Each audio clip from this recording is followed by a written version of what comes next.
आम्ही अनेक सांस्कृतिक कार्यक्रमांना प्राधान्य देत असतो, खेळांना प्राधान्य देत असतो। याच माध्यमातून या रायगड जिल्ह्यातून खेळाडू तयार झाले पाहिजे, आंतरराष्ट्रीय खेळाडू तयार झाले पाहिजेत। या दृष्टीने महेंद्रशेठ दलवी यांनी या स्पर्धांचं आयोजन या ठिकाणी पंचांचा निर्णय अंतिम असतो आणि कॅप्टन हा कूल असतो। कॅप्टन कूल असल्यानंतर म्हणे आपल्याला त्याचा स्पर्धा जिंकता येतात किंवा त्या संदर्भात शांतपणे निर्णय घेता येतात, अशा बऱ्याचशा उद्घाटना त्यांनी केल्या। भरतशेठ या ठिकाणी आमचा साक्षीदार आहे। मी त्यांना आज या क्रिकेटच्या मैदानावरून या ठिकाणी सांगू इच्छितो की बाबा रे, धोनी हा कूल कॅप्टन नक्कीच होता, परंतु धोनी बरोबर त्याचे सहकारी जे 11 एकंदरीत प्लेयर त्या ग्राउंडवर उभे होते, ते अतिशय चांगले खेळाडू त्या ग्राउंडवर त्याच्या बरोबर उभे होते आणि म्हणून धोनीला प्रत्येक ठिकाणी विजय संपादन करता आलं। आणि म्हणून प्रत्येक ठिकाणी खेळाडू जे आपल्या बरोबर असतात ते आपल्या खेळाडूंना सुद्धा तेवढंच प्राधान्य त्या ठिकाणी दिलं पाहिजे। फक्त कप्तान म्हणून आपण त्या ठिकाणी आपणच सगळं असेल तर आपण आपल्या खेळाडूंना काय नाही देणार।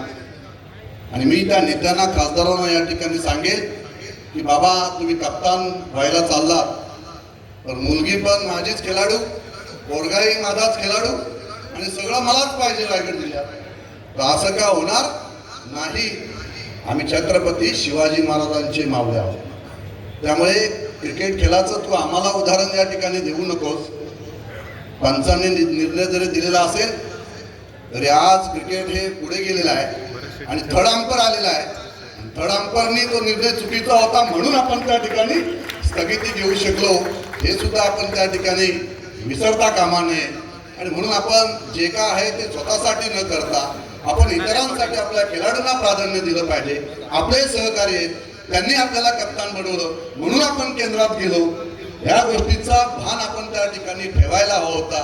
परंतु आपल्याला जे मिळालं कप्तान पद, मग मात्र चांगला खेळाडू सुद्धा ग्राउंडच्या बाहेर गेला तरी चालेल, त्याचं सुद्धा आपण त्या ठिकाणी निवड कमिटीमध्ये त्याचं नाव न आलं पाहिजे।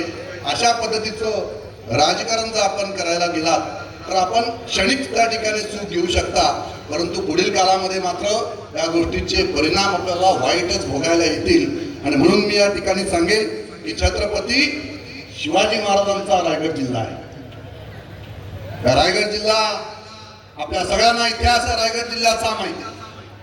छत्रपती शिवाजी महाराजांच्या पदस्पर्शाने पावन झालेली भूमी आहे। या भूमीचा आदर्श घेऊन आम्ही छत्रपती शिवाजी महाराजांचं मावळे म्हणून या मतदारसंघामध्ये, या संपूर्ण रायगड जिल्ह्यामध्ये काम करत आहोत। शिवसेना ही वाढली अशीच वाढलेली नाहीये।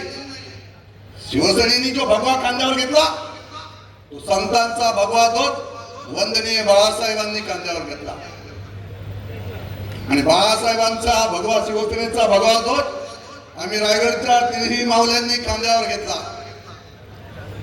आणि म्हणून आपण सगळ्यांना माहिती, छावा चित्रपट आपण साऱ्यांनी पाहिला असेल।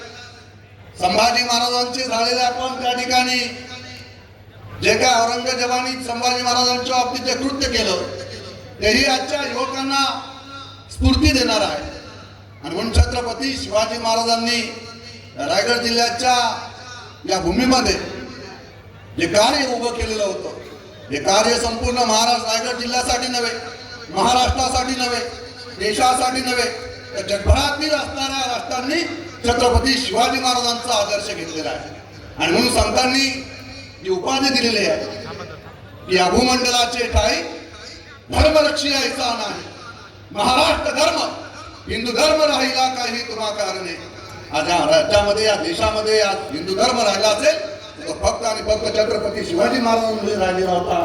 आणि छत्रपती शिवाजी महाराजांचे आम्ही मावळे म्हणून रायगड जिल्ह्यामध्ये आम्ही काम करत आहोत। राजकारण तुम्ही सुरू केलेलं आहे, त्या राजकारणाला आम्ही भीक घालत नाही, हे जाहीरपणे आम्ही या ठिकाणी सांगतोय। आजही जरी लोकशाही राज्य असेल, आजही छत्रपतींचा विचार घेऊन आम्ही काम करत आहोत, परंतु आजची परिस्थिती आपण पाहिली। छत्रपती छावा चित्रपटामध्ये दाखवलं आपल्याला की औरंगजेबाचं स्थान कुठे दाखवलं होतं, अकलूज, महाराष्ट्रातला असणारा अकलूज मध्ये येऊन डेरा बांधून त्या ठिकाणी फितुरीने संभाजी महाराजांना त्या ठिकाणी कैद केलं गेलं। आणि आजचं अकलूज कुठे, सुतारवाडीला। आजचा औरंगजेब कुठे सुतारवाडीमध्ये बसलेला आहे. चुकीच्या पद्धतीने राजकारण आमच्याशी कराल यापुढे लक्षात ठेवा.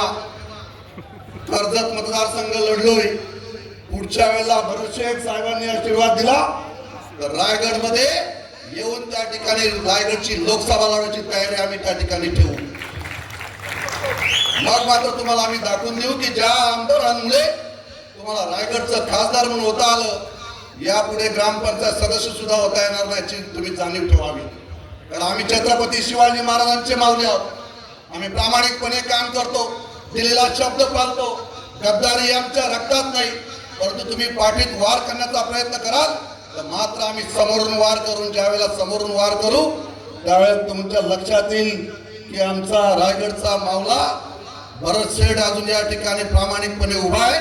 तोपर्यंत मावळे आम्ही सगळे त्यांच्या पाठीशी ठामपणे उभे आहोत. आणि कोणत्याही परिस्थितीमध्ये आज याच ग्राउंड मधून सांगतोय की भरत शेठ यांना रायगडचे पालकमंत्री केल्याशिवाय आम्ही स्वस्थ बसणार नाही. ही आमची शपथ सगळ्या दोन्ही आमदारांची आम्ही बरोबर आहे. त्यामुळे आम्ही महायुतीमध्ये काम करत असताना युती धर्म आम्ही पाळत आहोत. आपणही त्याची जाणीव ठेवावी आणि या रायगडच्या राजकारणामध्ये सहभाग दाखवावा. एबीपी माझा, उघडा डोळे बघा नीट.